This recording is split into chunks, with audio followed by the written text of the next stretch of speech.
Thanks very much for that, Chloe, because let's take a look at how the markets closed here in Europe yesterday to give us a good idea of how we're going to open up this morning. Again, we didn't get a lot of sense of direction since the U.S. markets were closed, which is why you saw the FTSE 100 down about 0.3 of a percentage point. Very flattish end to the day. The CAC 40 down as well, about 0.5%. The DAX also down 0.3 of a percentage point. Again, volumes were extremely low because of that market holiday in the U.S. This is how we're likely to open here in Europe. FTSE 100, again, pointing all to a very flattish open. Again, we've got the Europe closes here, but the opening calls, let me tell you, are pointing to a lower open for the CAC, the DAX and the FTSE as well. But again, it's all about concerns about European banks, China growth, and of course slowing growth in the US as well. So let's bring in David Costa. He's Dean at Robert Kennedy College, joining us from Zurich. And David, thanks very much for coming in this early in the morning.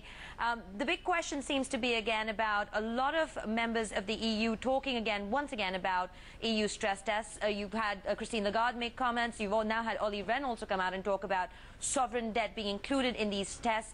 Is that not playing to the market? Is this still going to be a whitewash?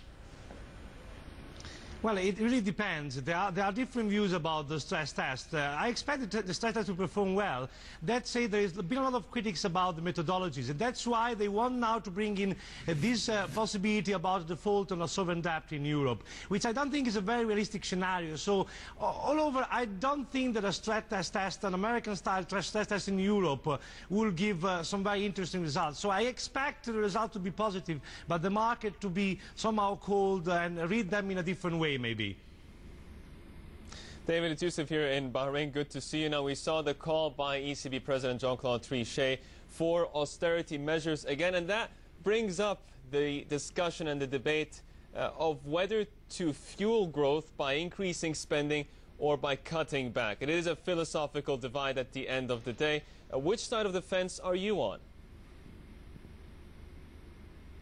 Well, I think that the reasoning of Germany, which is we don't want to, start to spend too much money and increase our debt, makes a lot of sense to me. So I think in the short term, perhaps some of the markets, some of the commentators might be disappointed, but in the long term, this is something that every government has to think about, and eventually also the United States. So I think that the European stance at the moment is the right one. It just on the short term, it doesn't have the same impact that it would be on the long term. But over the long term or mid-term, there will be more results by having some austerity measure, at the same time some growth measure on the sideline, but still reducing budget deficit is very important for Europe. Right, and David, this is Chloe in Asia. Getting back to the stress test in Europe, as we get closer to the unveiling of the results, it looks like a lot of people are telling us the stress tests themselves are not stressful enough, and that this is not going to resolve the uncertainty in the markets. If that is the case, what technical indicators, what should be looking into, given that a lot of the banks don't even factor in the premium, especially in the developed countries, i.e. Germany? Well, I really have many doubts about those stress tests because apparently if the results are positive, they're going to blame the methodology. If the methodology does include sovereign debt default, it's going to be not enough.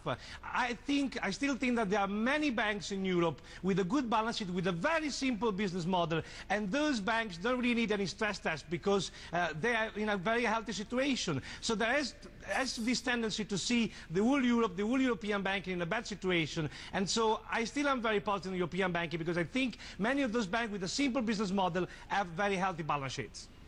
On European banks. Nice to hear that, David. Thanks very much for coming in. David Costa, Dean at Robert Kennedy College, coming to us from Zurich. All right, let's drill down.